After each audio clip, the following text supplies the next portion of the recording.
Hey, how you doing? This is John, and welcome to John's Long Box. Today we're looking at Rom Space Night. This is issue 5, 40 cents, and it doesn't have the date on the cover. I'm going to guess this is 83.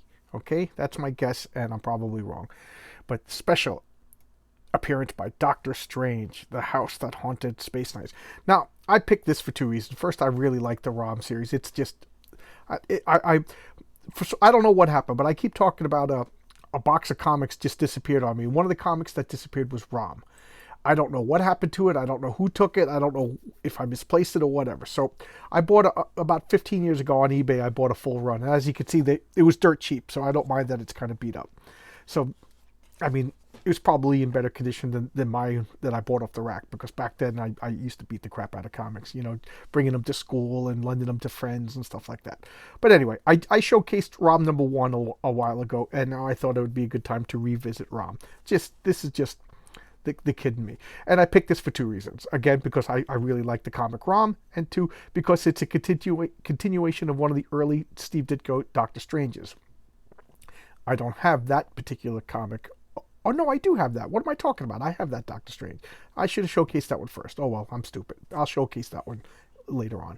All right, but here we have Rom the Space Night in a continuation of not a forgotten Doctor Strange, but a one-shot, 8-page story that I just loved. I loved that story. So now I'm mad that I didn't showcase it first. I thought I didn't have it, and I realized I did. But, okay, this is the splash page. Splash page being the first page of the comic, and it's usually one panel. And we'll check out the edition 1980, so it's even older. I said 83. I wanted to say older, but I'm wrong. I'll just eat it. I'm wrong. 1980, but look at this comic, 1980. So Bill Mantlo is the writer, and I always bring everybody down when I talk about Bill Mantlo, but he suffered a traumatic brain injury, and I do not know if he's still alive. But last I heard, he was living in an assisted facility. He has no memory. He doesn't remember his family. He doesn't remember his children. It's just dramatic, horrible story. So, but he wrote Rom, and he wrote Micronauts. And I have another Micronaut comic over here that I'm going to be showcasing in the near future. A lot of spoilers lately. And then we have Sal Buscema. I told you I was a stupid kid, and I never really differentiated between Sal Buscema and John Buscema as a kid. I just saw the name Buscema and whatever. I didn't pay attention. But John Buscema is the more famous of the two, and I think Sal Buscema is the more I'm just going to take a job, work, and do it. And from what I heard from other people, Sal Buscema was one of the first comic book artists to just make $100,000, and we're talking 1969 money. So he was one of the first wealthy comic book artists, because he was just dependable, quick, reliable, and he didn't fuss. He just took any job because it was just a job to him. Whereas John Buscema was really more of he really liked comic books. And Michael Higgins, I know nothing about. G. Russo's nothing about. Joe Duffy is the editor, and yes, that's a woman. There was women working in comic books way back in the dark ages of 1980. And Jim Shooter. And I always talk about Jim Shooter. To me, he was this. We had Stan Lee as the editor-in-chief, and then we had Roy Thomas, and then we had, I think there was somebody else, and then there was Jim Shooter. And if you ask me, Jim Shooter was the high point of Marvel Comics. It's as far as quality, continuity, all the stuff that makes comic book. I mean, if Jim Shooter didn't take over Marvel Comics, I probably wouldn't be collecting comics. He just ran a tight ship. He was a tyrant. A lot of the writers and artists didn't like him. There's a lot of stories of him yelling and screaming at people. But again, I was a kid. I just got these wonderful comics, so I wasn't there. So this is Rom. And for those of you who don't remember, Parker Brothers made a robot toy, and I used to joke around calling it an inaction figure because it barely moved. It just the shoulder joints and these joints, But that was articulation back then, and they went and they wanted to get a comic book to help promote the toy. So it was just an assignment. Here you go. And all it was Rom. They didn't have anything. And Marvel made up the term Space Night. They made up all the history. And, like I said, Bill Mantlo, you get a creative, talented guy like that, and voila, you have a good story. And, they put the Buscema, they put the Buscemas, they put the Mantlo, and you had a comic that stood the test of time. Okay, and I don't know, I just really, really liked it. So here we have Rom talking to Betty, and I forget her boyfriend's name. But she's the only person that believes Rom. Rom comes from outer space. This is Rom in his human form. So you see how it's rounded edges over here. This indicates a break in time. So Rom is thinking it, and he's seeing how Brandy Clark reminds him of his old girlfriend, and what's his girlfriend's name? Raina. Raina, that's right. And Raina, it's like Doran Rad, the Silver Surfer with Shalabel. This is what he gave up, this beautiful girl in this idyllic paradise, and he gave up his humanity. He can't leave this. This armor is bonded and fused to his skin and to his nervous system, so he can actually feel when he touches things, because this is now his body, and he's traveling through space hunting these beings called the Dire Wraiths, because they're super evil and they want to destroy everything. So that's Reyna. He gave up his perfect love for her, because he's a real hero. And now he's looking at them with envy. Now he doesn't want to kill this guy. But he's sad. Can you blame the guy? He sees, and Brandy is the only person on Earth that believes him, because it's funny. It's funny. Okay, epic, all new adult fantasy. These magazines, I never got these as a kid, because I for some reason I thought adult fantasy meant like porn or something like that, and my parents were like, you're not gonna, it says adult, so I never got it. And then the few of them that I did get, like Deadly Hands of Kung Fu, which I got over here. Here's some Deadly Hands of Kung Fu. It was like 3/4 of it was text. So when the allure finally, like, oh my God, it's adult, it's porn. And then when I finally did see it, and I saw that not only was it not porn, it was barely a comic. It was a lot. So I didn't get the Marvel magazines. I get them now. I'm enjoying them now. So anyway, this is Archie Stryker. He became Firefall. He got like Rom armor, Space Knight armor, and he got his face bashed in by the Dire Wraith. So here comes Nick Fury and S.H.I.E.L.D. They're going to confiscate him or capture him. And this is the Esper unit. That's one thing that they always forget, that S.H.I.E.L.D. had like a whole battalion of Espers, ESP-ERs, extrasensory perception people, and they included like telekinesis. So S.H.I.E.L.D. had agents with superpowers among S.H.I.E.L.D. that would, so she's using their telekinesis, they're putting it in here. And look at this. This is what I said, it was funny, and then I stopped and I said, it's not really that funny, and then the epic came up. I'm all over the place tonight. Too much coffee, guys, I'm sorry. But Rom has the neutralizer. Look at my dirty hands. My hands are filthy all the time. I'm a construction worker, guys. Look at that. It's gross. That's why I don't like licking my fingers, because my fingers are always oily and everything. And then I'm afraid I'm going to get oil on the comics. But anyway, I'm digressing and being disgusting. Rom has a neutralizer, and when he fires the neutralizer, it just destroys the body that gets hit by it. They get engulfed and flamed, ripped apart, and then they're left in ashes. But they're not dead. Why? Because the cow code people doesn't want it to be that gory. But they get transported to limbo, and but look, smoking ashes are there, and they never come back from limbo. Although I'll talk about that at the end.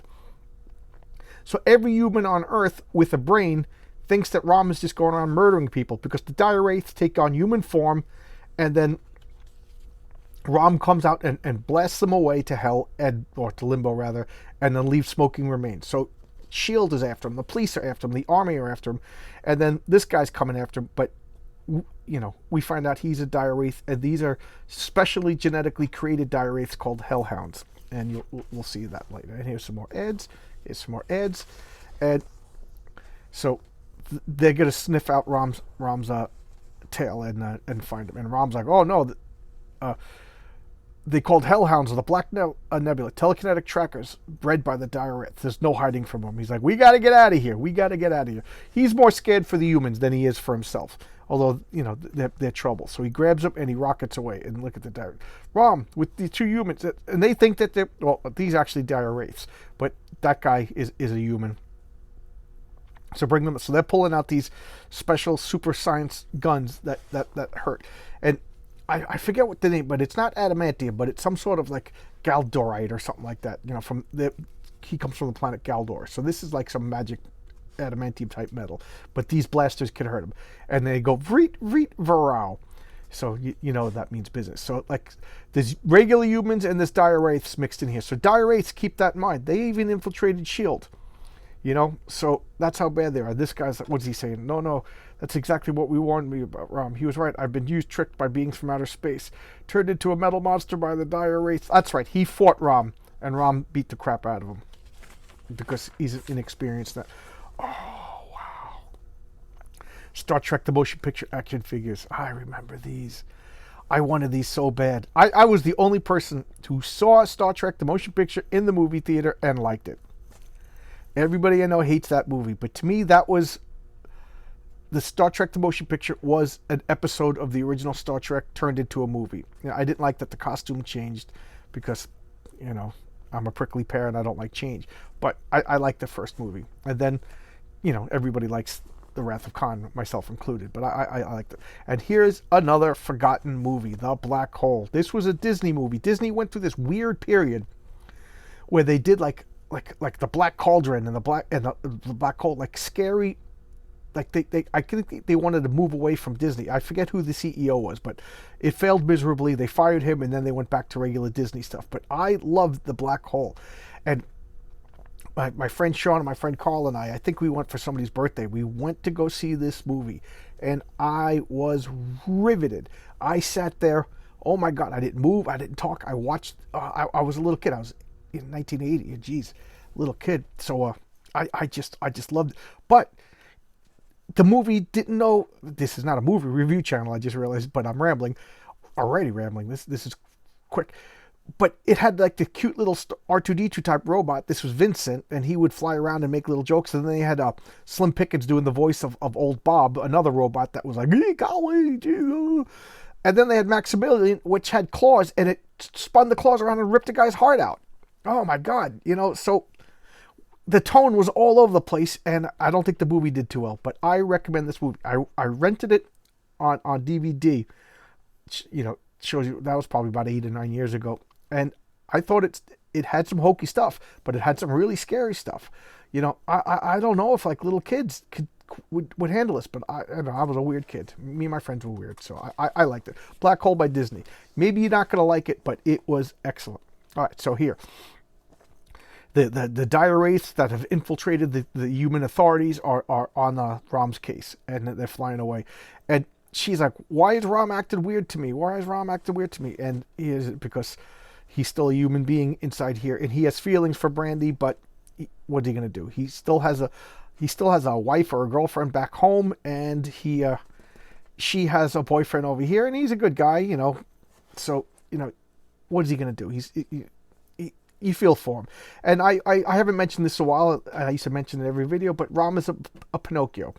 It's a concept I made up to describe, like when I was saying something about the thing. I was like, yeah, he's like Pinocchio. He wants to be a real boy. So Rom is a Pinocchio, and I have such a soft spot for Pinocchios. He wants to be a real boy. Nobody is more human and compassionate than the person who lost their humanity and longs for it again. It's such a great it adds instant pathos to your character.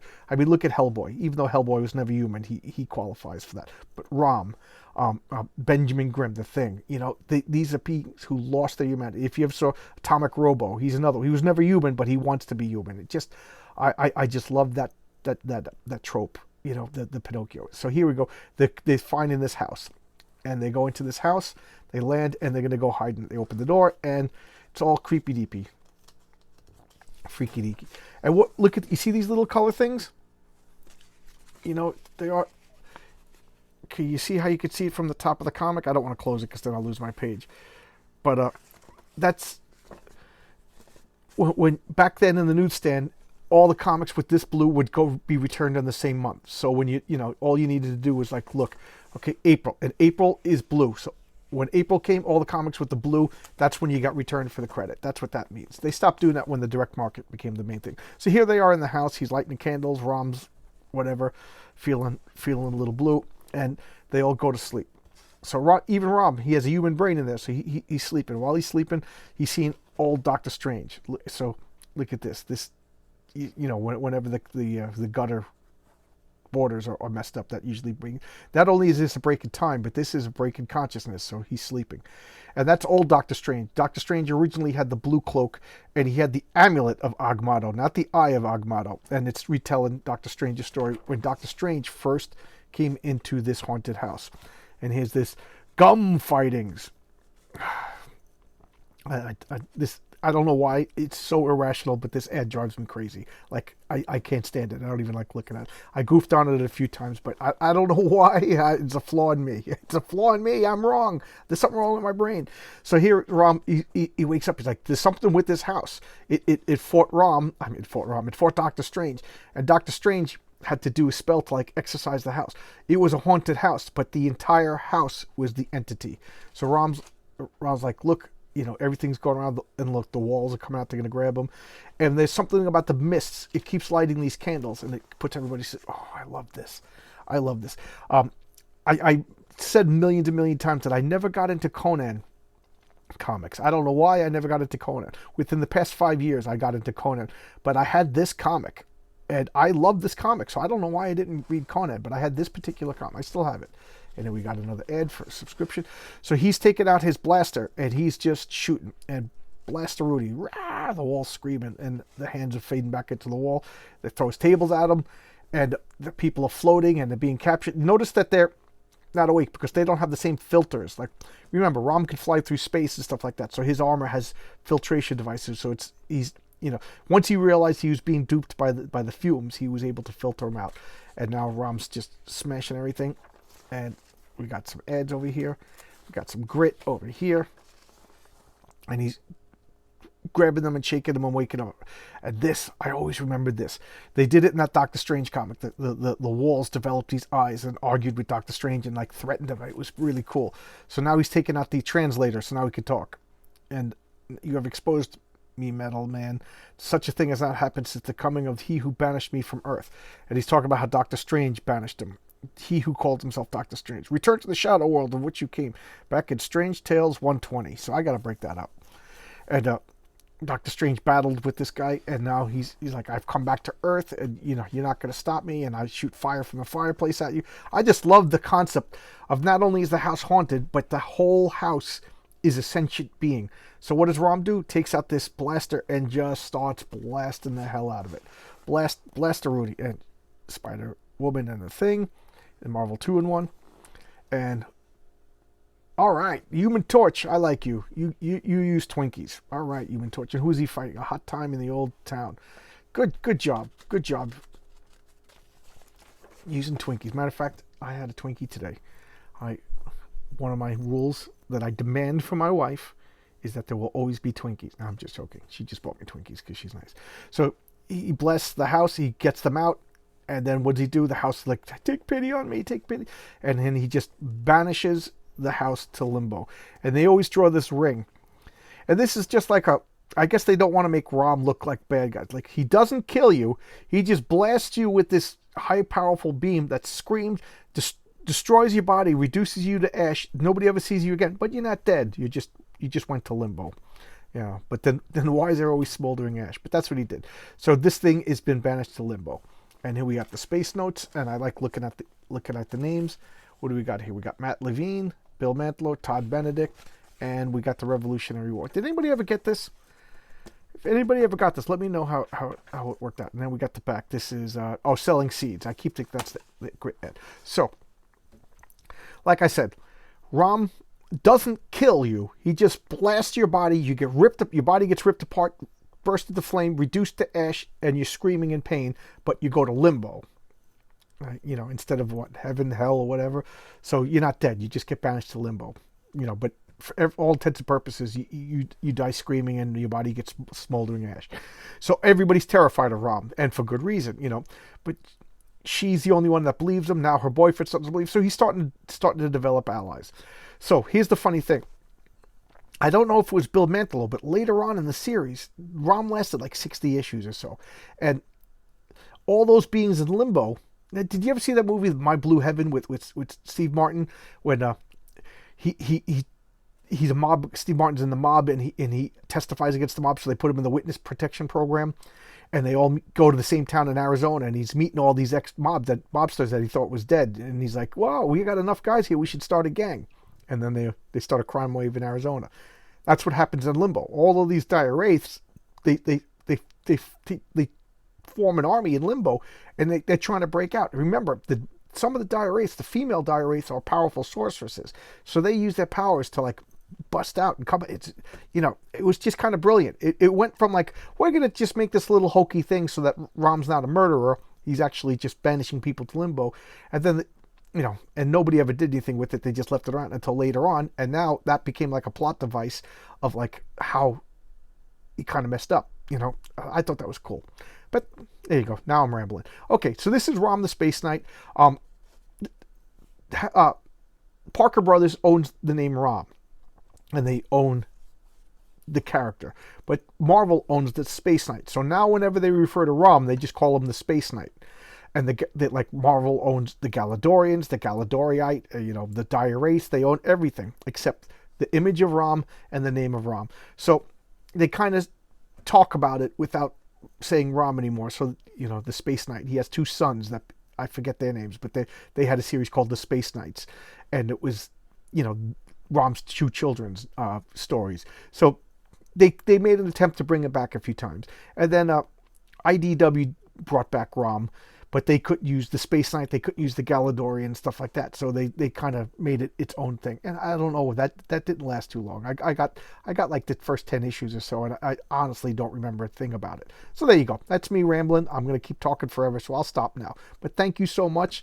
I'll see you tomorrow with another video, and see you around, guys. Bye bye.